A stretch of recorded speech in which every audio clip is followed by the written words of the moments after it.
Thanks so much for joining us. Not quite the Long Beach Grand Prix yet, but a little sneak peek.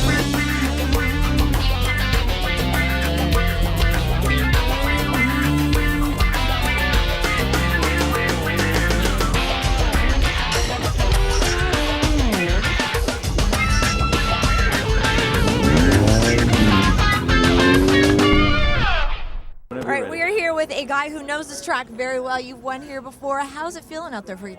It's good. You know, it's fun to be on, you know, the actual Long Beach circuit. You know, I know for most of the competitors here, this is their first time on the track, so it's. I remember the first time I raced here, like you can't remember where you're going because the walls and you can't see, and there's so much to take in. But it's a lot of fun. I mean, this is one of the coolest events I've ever been a part of, and happy to be back for a fourth year doing it. So this is cool.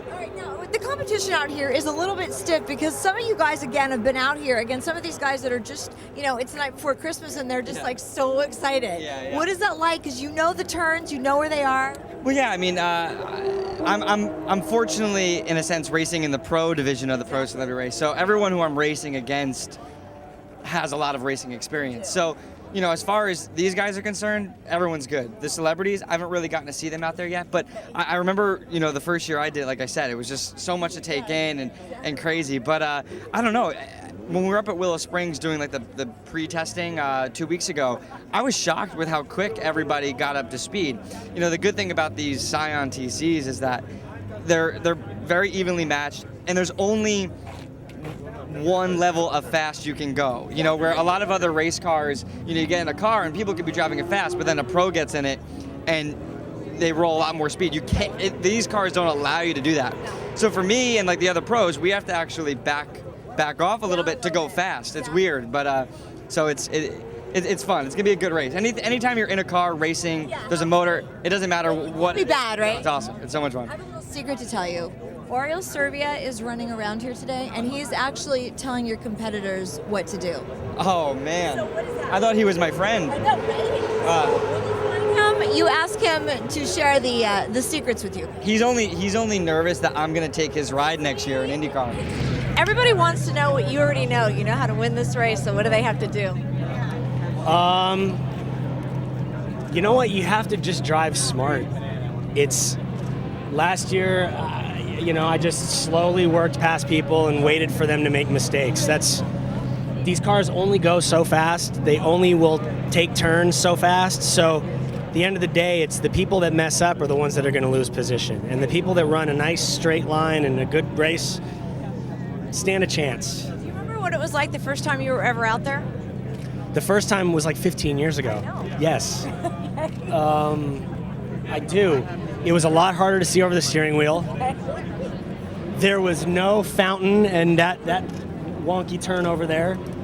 And I was racing with Weiland, and he had just painted this thing. Wow. Yeah. And the configuration was a little bit different then, wasn't it? The track was a bit different. This whole back section was different. Yeah.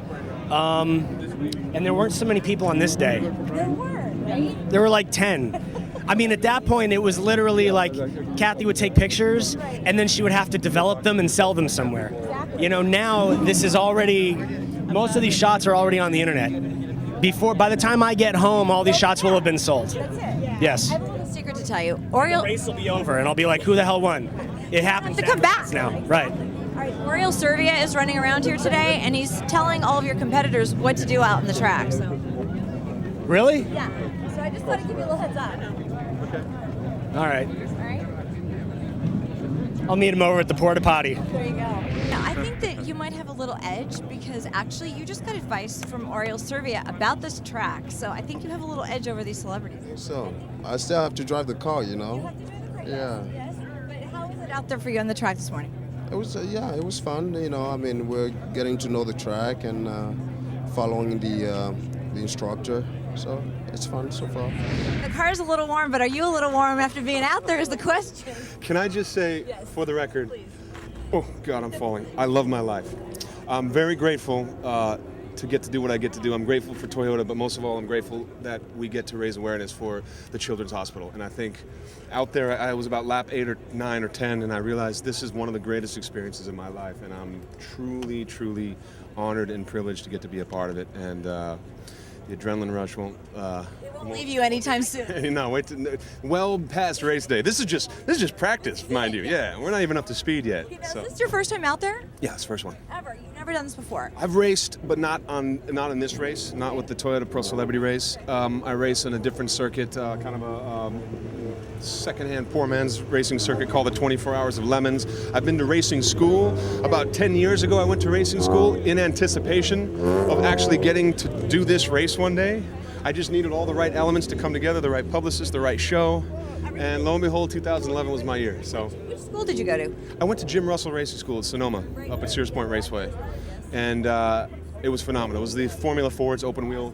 I went to a racing school at California Speedway, totally different. That's stock car, cup cars. So I just wanted to try the different styles, the different genres. Look, I grew up watching racing. We're about 100 yards away. Our stands on turn 9 right there. This is where traditionally I come and watch the race every year on Sunday, the IndyCar race, and even actually the celebrity race on Saturday. So it's so weird to actually going from sitting in those stands to being on the track in these cars. It's a dream come true. And I can relate to that as well, because growing up, we used to come to the race, and now here I am covering the race, and you're just like, how is this possible? Right? The first time you get down in the paddock and you drive on the track, I mean, that's incredible, right? It is. Some of the guys here, Brian Austin Green, some of these guys are kind of super competitive. They're doing this kind of semi-professionally. Frankie Muniz. You said cocky, right?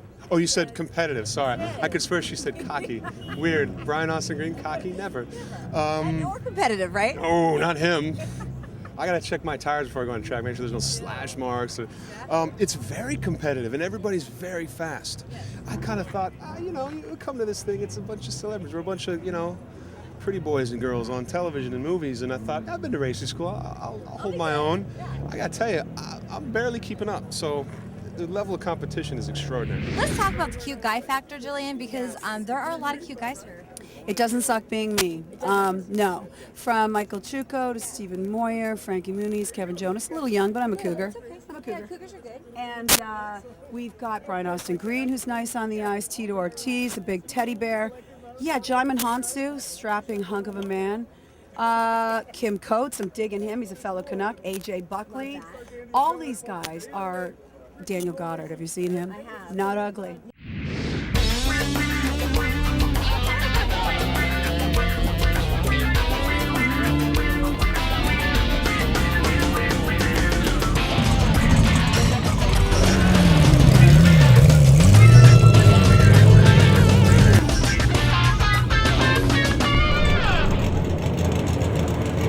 Sorry, Toyota, but hey, I'm learning. You're learning what the car can do, right? I'm learning what the car can do, but the guy's going a little slow. If I took the same turn before when I was following the instructor and we took it no problem at all. I'm following the other guys and they took it slower and he stopped and I hit him. Accident happened. Was he? I'm not sure who it was. Someone with the same color car as me. It is what it is. I thank God it's the first day and I'm learning, and thank God for Toyota because they're going to refix it and I'll be okay. And they're going to give you a new car. They give me a new car, right? brand I new didn't car. like that car anyways. That car was horrible. What color would you like now? I would like a blue one. Yeah, blue one would be nice. Thanks for making my media day the best. Yeah, right? Come on, I got to give you guys a little something to shoot, you know? I mean, I want to be the first guy to wreck, but hopefully the first one to win it. Give us bumper. It was like a car whirling in front of you, right?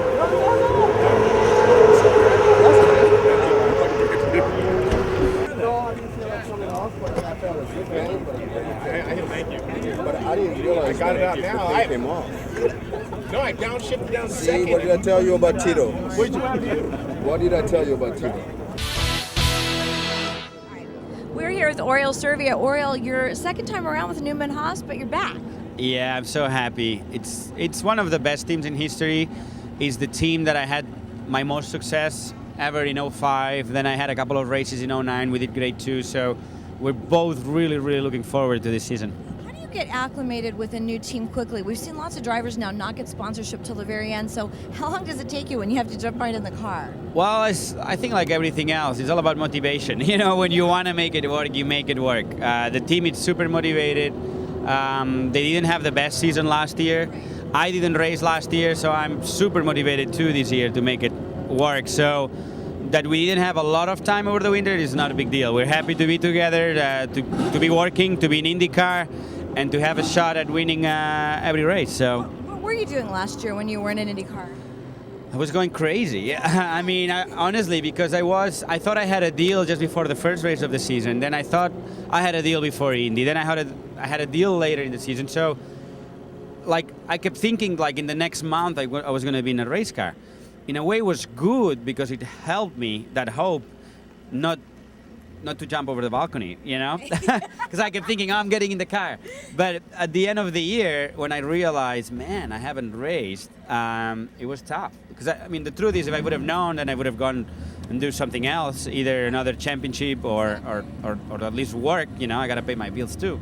So at the end of the year, it was tough, but that's why I'm so happy that we were able to put this deal together with Newman Haas, Telemundo, one of the best teams ever. So we're looking forward to kicking some ass. Well, and you know, a lot of your teammates that are at Newman Haas, they are very confident you'll be able to finish in top 10 and, you know, do well this year. Well, we hope a lot more than top 10. I mean, when we were together in 05, we finished second in the championship.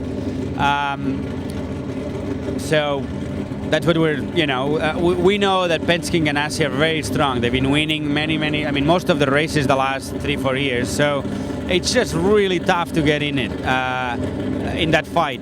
But we think we have the right components with the team, the engineering, myself.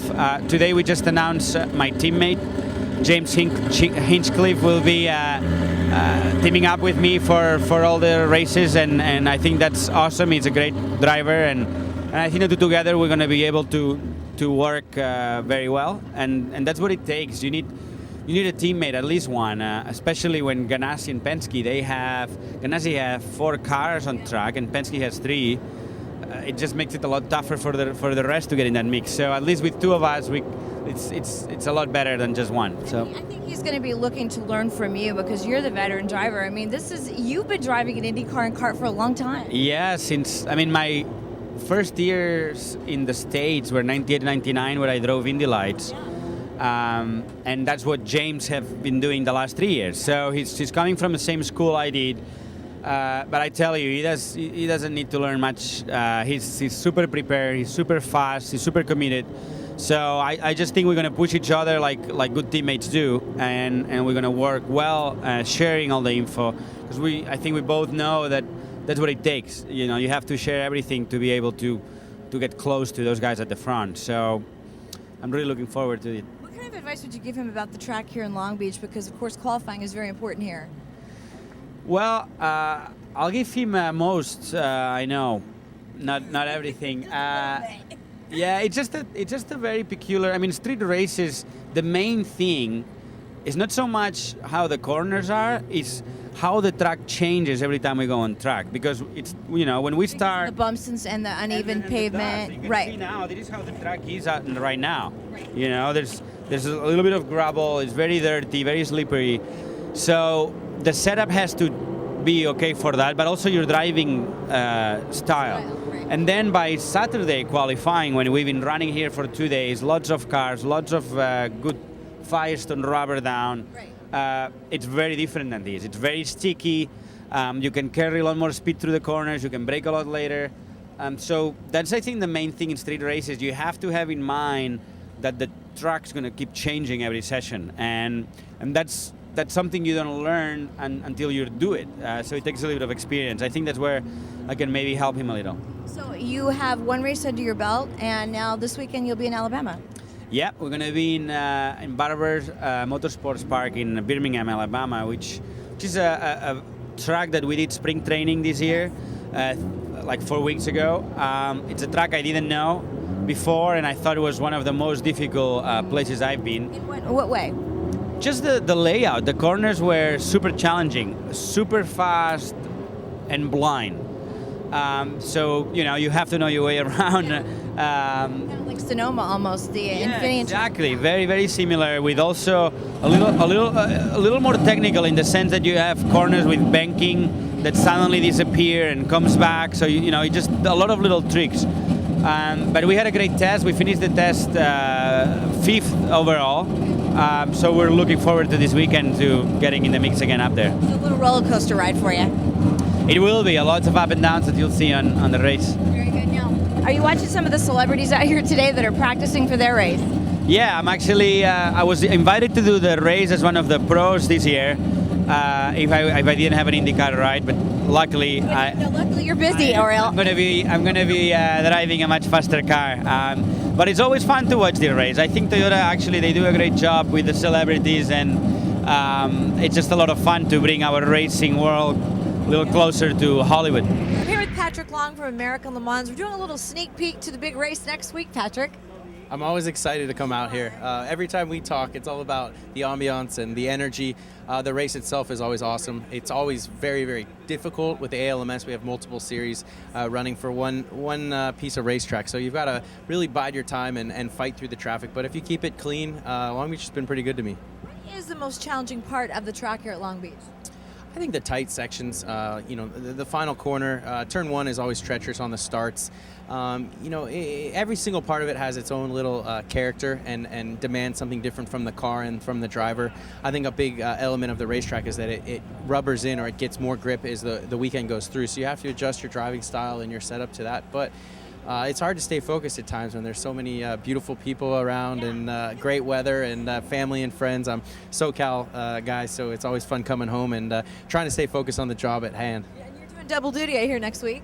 Yeah, just it's not busy enough, so I figured I'd throw another series in there. I'm going to be with True Speed in the World Challenge. We started at St. Pete a couple weekends ago and had 2 victories to debut. So I think we've started and kind of got a target on our back, but that'll be Sunday afternoon. Standing starts, tons of action. We had over 49 cars on the track at St. Pete, so we're going to have lots of action in that. But my main focus will be Saturday afternoon in the American Le Mans Series. We're fighting the factory Corvettes, the factory BMWs. It's really been our kind of stake. We've won the last couple of years with Porsche and with Flying Lizard, but we've got a lot to defend this year. Love your car. Do you want to get in some of the other cars? I'm pretty biased. I'm pretty happy where I am. I love our product. I mean, what I'm sitting on right now is a GT3 RS. It's a street legal race car. This car you can take out to the racetrack and drive as hard as you can all day long. The brakes don't fade. The engine doesn't overheat. It's just, it has a lot of performance, but what I love about it is that it has performance all day long, and that's something that we need in endurance racing and we put into our street cars. But I love other types of cars. I think variety is the spice, but I think you'll find me in a Porsche as long as they want to have me around. All right, we'll see you right back here in Long Beach for the big race. Thanks so much for joining us. We'll see you next time.